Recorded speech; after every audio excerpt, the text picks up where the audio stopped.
نحمده ونصلي على رسوله الكريم اما بعد فاعوذ بالله من الشيطان الرجيم بسم الله الرحمن الرحيم رب اشرح لي صدري ويسر لي امري واحلل عقدة من لساني يفقهوا قولي اللهم صل على محمد وعلى آل محمد كما صليت على إبراهيم وعلى آل إبراهيم إنك حميد مجيد اللهم بارك على محمد وعلى آل محمد كما باركت على إبراهيم وعلى آل إبراهيم إنك حميد مجيد۔ عرب کے شہری باشندوں کا دستور تھا کہ وہ اپنے بچوں کو شہری بیماریوں سے بچانے کے لیے انہیں دودھ پلانے والی بدوی عورتوں کے حوالے کر دیا کرتے تھے تاکہ ان کے پٹھے مضبوط اور ان کی عربی زبان خالص اور ٹھوس ہو جائے۔ اسی دستور کے مطابق عبد المطلب کو بھی دودھ پلانے والی دایا کی تلاش تھی۔ ادھر بنو سعد بن بکر بن حوازن کی کچھ عورتیں اسی غرض سے مکہ آئیں اور ان کے روبرو آپ صلی اللہ علیہ وآلہ وسلم کو بھی پیش کیا گیا، مگر جب انہیں معلوم ہوتا کہ آپ صلی اللہ علیہ وآلہ وسلم یتیم ہیں تو وہ آپ کو لینے سے انکار کر دیتی۔ ایک خاتون حلیمہ بنت ابی زویب کو کوئی بچہ نہ ملا، لہٰذا انہوں نے مجبوراً آپ ہی کو لے لیا، مگر جب لے لیا تو ان پر خوش قسمتی کا ایسا دروازہ کھولا کہ دنیا حیرت زدہ رہ گئی، جس کی ایک جھلک آپ آئندہ سطور میں ملاحظہ کریں گے۔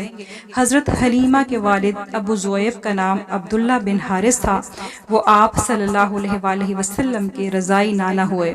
حلیمہ کے شوہر کا نام حارث بن عبد العزیٰ تھا اور دونوں ہی قبیلہ سعد بن بکر بن حوازن سے تعلق رکھتے تھے۔ اس طرح حارث کے بچے بچیاں آپ کے رضائی بھائی بہن ہوئے، جن کے نام یہ ہیں: عبداللہ، انیسہ، جدامہ، ان کا لقب شیمہ تھا اور اسی سے وہ مشہور ہوئیں۔ وہ قدرے بڑی تھیں اور آپ کو گود میں کھلایا کرتی تھیں۔ جیسا کہ پہلے اشارہ کیا گیا کہ جب تک آپ صلی اللہ علیہ وآلہ وسلم حلیمہ کے گھر موجود رہے، ان کا گھر برکتوں سے مالا مال رہا۔ حلیمہ کا بیان ہے کہ جب وہ مکہ آئی تھیں تو قحط سالی کا دور تھا۔ ان کے پاس ایک گدھی تھی جو اس قدر کمزور اور دبلی تھی کہ پورے قافلے میں سب سے سست اور مریل چال چلتی تھی۔ ایک اونٹنی بھی تھی مگر وہ ایک قطرہ دودھ نہ دیتی تھی۔ حلیمہ کا اپنا بچہ بھوک کی بے قراری سے پوری رات بلکتا اور چیختا رہتا، نہ خود سوتا نہ ماں باپ کو سونے دیتا، مگر جب وہ آپ صلی اللہ علیہ وآلہ وسلم کو لے کر اپنے ڈیرے پر آئیں اور گود میں رکھا تو سینہ دودھ سے بھر گیا، حتیٰ کہ آپ نے شکم سیر ہو کر دودھ پیا اور آپ کے ساتھ حلیمہ کے بچے نے بھی جی بھر کر دودھ پیا، پھر دونوں آرام کی نیند سو گئے۔ ادھر شوہر اٹھ کر اونٹنی کے پاس گیا تو کیا دیکھتا ہے کہ تھن دودھ سے بھرے ہوئے ہیں، چنانچہ اس نے اس قدر دودھ دوہا کہ دونوں نے خوب آسودہ اور سیراب ہو کر دودھ پیا اور نہایت پرسکون رات گزاری۔ مکہ سے واپسی کے دوران میں حضرت حلیمہ اسی خستہ حال گدھی پر سوار ہوئیں اور اپنے ساتھ آپ کو بھی لیا، مگر وہ اب گدھی اس قدر تیز چلی کہ پورے قافلے کو کاٹ کر آگے نکل گئی اور کوئی گدھا اس کا ساتھ نہ پکڑ سکا۔ حضرت حلیمہ کا وطن دیار بنو سعد سب سے زیادہ قحط زدہ تھا، مگر اس کے باوجود مکہ سے واپسی کے بعد ان کی یہ حالت ہوئی کہ جب بکریاں چر کر واپس آتیں تو ان کی کوکھ نکلی ہوتی اور تھن دودھ سے لبریز ہوتے، میاں بیوی خوب دودھ دھوتے اور پیتے، جبکہ کسی اور انسان کو دودھ کا ایک قطرہ بھی میسر نہ ہوتا۔ یوں اس خانوادے کو مسلسل خیر و برکت نصیب ہوتی رہی، یہاں تک کہ 2 سال گزر گئے اور مدت رضاعت پوری ہو گئی، چنانچہ حلیمہ نے آپ کا دودھ چھڑا دیا۔ اس دوران میں آپ صلی اللہ علیہ وآلہ وسلم پختہ اور مضبوط ہو چکے تھے۔ کچھ اور عرصہ حلیمہ کے پاس رہے۔ حلیمہ کا دستور تھا کہ وہ آپ کو ہر 6 مہینے بعد مکہ لاتی، والدہ اور خاندان کے لوگوں سے ملاتی، پھر اپنے دیار بنو سعد واپس لے جاتی۔ جب مدت رضاعت پوری ہو گئی اور دودھ چھڑا کر آپ صلی اللہ علیہ وآلہ وسلم کو آپ کی والدہ کے پاس لائیں تو اب تک جو خیر و برکت دیکھ چکی تھیں، اس کے پیش نظر چاہتی تھیں کہ آپ کو انہی کے پاس رہنے دیا جائے۔ چنانچہ انہوں نے آپ کی والدہ سے کہا، کیوں نہ آپ بچے کو میرے پاس ہی رہنے دیں کہ وہ ذرا اور مضبوط ہو جائے، کیونکہ مکہ کی وبا سے ڈر لگتا ہے۔ والدہ اس پر راضی ہو گئیں اور حلیمہ آپ کو لے کر خوش خوش اپنے گھر واپس ہوئیں اور آپ تقریباً مزید 2 برس تک وہیں رہے۔ پھر آپ صلی اللہ علیہ وآلہ وسلم کا سینہ مبارک چاک کیے جانے کا واقعہ پیش آیا، جس سے ڈر کر حلیمہ اور ان کے شوہر نے آپ کو آپ کی والدہ کے حوالے کر دیا۔ انس بن مالک رضی اللہ تعالیٰ عنہ کا بیان ہے کہ آپ صلی اللہ علیہ وآلہ وسلم بچوں کے ساتھ کھیل رہے تھے کہ جبرائیل علیہ السلام تشریف لائے اور آپ کو لٹا کر سینہ چاک کر دیا، پھر آپ کا دل نکالا اور اس میں سے ایک لوتھڑا نکال کر فرمایا یہ شیطان کا حصہ تھا جو نکال دیا گیا، پھر دل کو سونے کے طشت میں زمزم کے پانی سے دھو کر جوڑ دیا اور اسی جگہ پلٹا دیا۔ ادھر بچے دوڑ کر آپ کی ماں یعنی دایا کے پاس پہنچے اور کہنے لگے کہ محمد صلی اللہ علیہ وسلم کو نعوذ باللہ قتل کر دیا گیا۔ وہ لوگ چھٹ پہنچے تو دیکھا رنگ اترا ہوا تھا۔ حضرت انس رضی اللہ تعالیٰ عنہ کا بیان ہے کہ میں نبی کریم صلی اللہ علیہ وآلہ وسلم کے سینے پر سلائی کا اثر دیکھا کرتا تھا۔ ماں کی آغوش محبت میں اس واقعے کے بعد آپ صلی اللہ علیہ وآلہ وسلم کو مکہ پہنچا دیا گیا اور آپ نے اپنی ماں کے سائے محبت میں اپنے خاندان کے اندر تقریباً 2 برس گزارے، پھر والدہ، دادا اور ام ایمن کے ساتھ مدینے کا سفر کیا جہاں آپ کے والد کی قبر بھی تھی اور دادا کا ننہال بھی۔ آپ مدینے میں 1 ماہ رہ کر واپس ہوئے تو راستے میں آپ کی والدہ بیمار ہو گئیں اور ابا پہنچ کر رحلت کر گئیں اور انہیں وہیں دفن کر دیا گیا۔ اب بوڑھے عبد المطلب آپ کو لے کر مکہ پہنچے۔ ان کے دل پر آپ کی اس نئی مصیبت کے احساس کا گہرا زخم تھا، چنانچہ آپ کے لیے ان کے دل میں ایسی رقت پیدا ہوئی کہ خود ان کے اپنے بیٹوں کے لیے بھی ویسی رقت نہ تھی۔ وہ آپ کی بڑی قدر کرتے، اپنی اولاد سے بھی بڑھ کر چاہتے، خوب اکرام کرتے۔ ان کا خاص فرش جس پر کوئی دوسرا نہ بیٹھ سکتا تھا اس پر آپ کو بٹھاتے، پیٹھ پر ہاتھ پھیرتے، آپ کی نقل و حرکت دیکھ کر خوش ہوتے اور یقین رکھتے تھے کہ آئندہ آپ کی ایک نرالی شان ہونے والی ہے۔ لیکن ابھی آپ کی عمر صرف 8 برس 2 مہینے اور 10 دن ہوئی تھی کہ عبد المطلب بھی انتقال کر گئے۔ اب آپ کے چچا ابو طالب نے آپ کی کفالت کا بیڑا اٹھایا۔ یہ آپ کے والد کے سگے بھائی تھے، انہوں نے آپ سے خاص رحمت و شفقت برتی۔ وہ مالدار تو نہ تھے لیکن آپ کی کفالت کے بعد اللہ تعالیٰ نے ان کے تھوڑے سے مال میں اس قدر برکت دی کہ ایک آدمی کا کھانا پورے کنبے کے لیے کافی ہو جایا کرتا تھا۔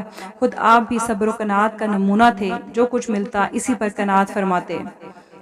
جب آپ صلی اللہ علیہ وآلہ وسلم کی عمر 12 برس اور کہا جاتا ہے کہ مزید 2 مہینے 10 دن ہوئی تو ابو طالب نے تجارت کے لیے ملک شام جانے کا قصد کیا۔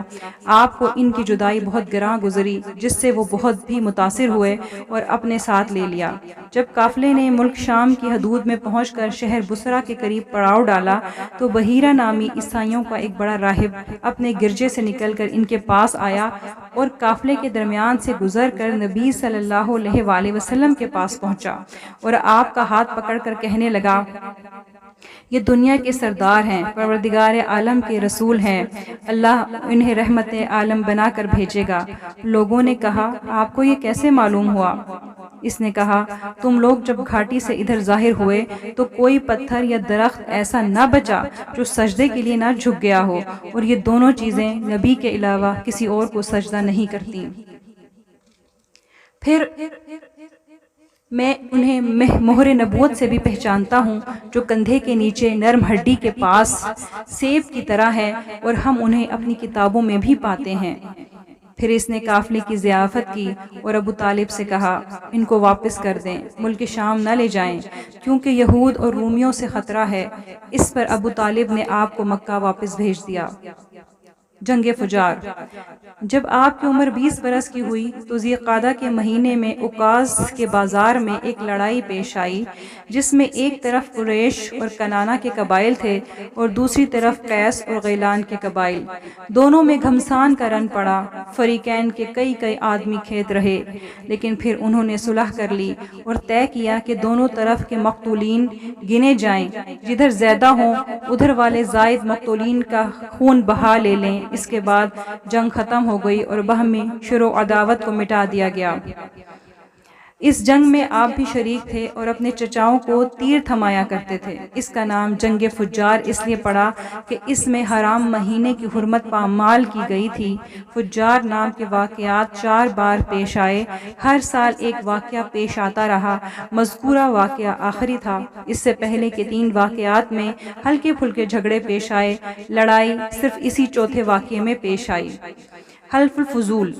اس جنگ کے بعد ذی القعدہ کے مہینے میں 5 قریشی قبائل کے درمیان ایک عہد نامہ طے پایا جسے حلف الفضول کہتے ہیں۔ ان قبائل کے نام یہ ہیں: بنو ہاشم، بنو المطلب، بنو اسد، بنو زہرہ، بنو تیم۔ اس کی وجہ یہ ہوئی کہ زبید یمن کا ایک آدمی سامان تجارت لے کر مکہ آیا۔ عاص بن وائل نے اس سے سامان خرید لیا لیکن قیمت ادا نہیں کی۔ اس نے بنو عبد الدار، بنو مخزوم، بنو جمح، بنو سہم اور بنو عدی سے فریاد کی لیکن انہوں نے کوئی توجہ نہ دی۔ چنانچہ اس نے جبل ابو قیس پر چڑھ کر چند اشعار میں اپنی مظلومیت کا نقشہ کھینچا اور آواز لگائی کہ کوئی اس کا حق دلانے کے لیے اس کی مدد کرے۔ اس پر زبیر بن عبد المطلب نے دوڑ دھوپ کی۔ چنانچہ مذکورہ قبائل کے افراد بنو تیم کے سردار عبداللہ بن جدعان کے گھر میں اکٹھے ہوئے اور آپس میں عہد و پیمان کیا کہ مکہ میں جو بھی مظلوم نظر آئے، خواہ مکہ کا رہنے والا ہو یا کہیں اور کا، یہ سب اس کی حمایت میں کھڑے ہوں گے، اور عاص بن وائل سے زبیدی کا حق لے کر اس کے حوالے کیا۔ اس عہد و پیمان میں آپ بھی اپنے چچاؤں کے ساتھ تشریف فرما تھے اور شرف رسالت سے مشرف ہونے کے بعد فرمایا کرتے تھے: میں عبداللہ بن جدعان کے مکان پر ایک ایسے معاہدے میں شریک ہوا کہ مجھے اس کے عوض سرخ اونٹ بھی پسند نہیں، اور اگر میں اس کے لیے دور اسلام میں بلایا جاتا تو اسے یقیناً قبول کرتا۔ نبی کریم صلی اللہ علیہ وآلہ وسلم کی عملی زندگی۔ نبی صلی اللہ علیہ وآلہ وسلم یتیم پیدا ہوئے اور اپنے دادا پھر چچا کی کفالت میں پرورش پائی۔ والد سے وراثت میں جو کچھ ملا تھا اس سے کچھ ہونے والا نہ تھا، لہٰذا جو ہی آپ ہلکے پھلکے کام کرنے کے لائق ہوئے، اپنے رضائی بھائیوں کے ساتھ دیار بنو سعد میں بکریاں چرانے لگے۔ جب مکہ آئے تو وہاں بھی چند قیراط کے عوض اہل مکہ کی بکریاں چرائیں۔ قیراط 1 دینار کا 20واں یا 24واں حصہ ہوتا ہے، جس کی قیمت اس زمانے میں بمشکل 80-90 روپے ہوگی۔ اوائل عمر میں بکریاں چرانا انبیاء کی سنت ہے۔ ایک بار عہد نبوت میں نبی کریم صلی اللہ علیہ وآلہ وسلم نے فرمایا: کوئی بھی نبی نہیں گزرا مگر اس نے بکریاں ضرور چرائی ہیں۔ جب آپ جوان ہو گئے تو غالباً تجارت کرنے لگے، کیونکہ بعض روایات میں مذکور ہے کہ آپ سائب بن ابو سائب کے ساتھ مل کر تجارت کرتے تھے۔ آپ بہترین ساجی تھے، نہ حجت بحث کرتے تھے نہ جھگڑتے تھے۔ آپ معاملات میں حد درجہ امانت، سچائی اور پرہیز کے لیے مشہور تھے، اور زندگی کے سارے میدانوں میں آپ کا یہی وتیرہ تھا، چنانچہ آپ کا لقب بھی امین پڑ گیا تھا۔ ملک شام کا سفر ہو حضرت خدیجہ رضی اللہ تعالیٰ عنہ کے مال کی تجارت۔ آپ کا یہی شہرہ سن کر خدیجہ رضی اللہ تعالیٰ عنہ نے آپ کو تجارت کے لیے اپنے مال کی پیشکش کی۔ وہ شرف اور مال دونوں لحاظ سے قریش کی سب سے معزز خاتون تھیں اور لوگوں کو کچھ اجرت پر اپنا مال تجارت دیا کرتی تھیں۔ انہوں نے پیشکش کے ساتھ یہ بھی عرض کی کہ وہ آپ کو سب سے اچھی اجرت دیں گے۔ آپ نے ان کے غلام میسرہ کے ساتھ ملک شام کا سفر کیا۔ وہاں خرید و فروخت کی خوب نفع ہوا اور اس قدر برکت ہوئی کہ پہلے کبھی نہ ہوئی تھی۔ پھر مکہ واپس آئے اور امانت ادا فرمائی۔ حضرت خدیجہ رضی اللہ تعالیٰ عنہ سے شادی۔ ادھر حضرت خدیجہ رضی اللہ تعالیٰ عنہ نے امانت و برکت کا یہ حال دیکھا تو دم بخود رہ گئیں۔ پھر میسرہ نے آپ کے شیریں شمائل، بلند اخلاق اور کہا جاتا ہے کہ دھوپ میں 2 فرشتوں کے سایہ کرنے کا حال بیان کیا تو حضرت خدیجہ نے محسوس کیا کہ ان کا گوہر مراد انہیں مل گیا ہے۔ چنانچہ انہوں نے آپ کے پاس اپنی ایک سہیلی کو بھیج کر شادی کی خواہش کا اظہار کیا۔ آپ نے تجویز پسند کی اور چچاؤں سے گفتگو کی۔ انہوں نے حضرت خدیجہ کے چچا عمر بن اسد کو پیغام بھیجا۔ بات طے ہو گئی اور بنو ہاشم اور سرداران قریش کے ایک مجلس میں 20 اونٹ اور کہا جاتا ہے 6 اونٹ مہر پر نکاح ہو گیا۔ خطبہ نکاح ابو طالب نے پڑھا جس میں اللہ کی حمد و ثنا کی، پھر آپ کے فضل و شرف کا ذکر کیا، اس کے بعد ایجاب و قبول کے کلمات کہے اور مہر بیان کیا۔ یہ ملک شام سے واپسی کے 2 مہینے اور چند دن بعد کی بات ہے۔ اس وقت آپ کی عمر 25 برس تھی اور حضرت خدیجہ کی عمر مشہور قول کے مطابق 40 سال تھی۔ ایک قول یہ بھی ہے کہ 28 سال تھی، کچھ اور اقوال بھی ہیں۔ حضرت خدیجہ کی شادی پہلے عتیق بن عائد مخزومی سے ہوئی تھی، وہ انتقال کر گئے تو ابو حالہ تیمی سے ہوئی اور اس سے ایک بچہ بھی پیدا ہوا۔ پھر ابو حالہ بھی انتقال کر گئے۔ اس کے بعد بڑے بڑے سرداران قریش نے شادی کرنی چاہی مگر حضرت ختیجہ راضی نہ ہوئیں، یہاں تک کہ اللہ تعالیٰ نے ان کو آپ کے شرف زوجیت سے نوازا اور ایسی سعادت عطا فرمائی کہ پہلوں اور پچھلوں سب کے لیے باعث رشک ٹھہری۔ جزاکم اللہ خیر۔ السلام علیکم ورحمۃ اللہ وبرکاتہ۔ سبحانک اللہم و بحمدک، اشہد ان لا الہ الا انت، استغفرک و اتوب الیک۔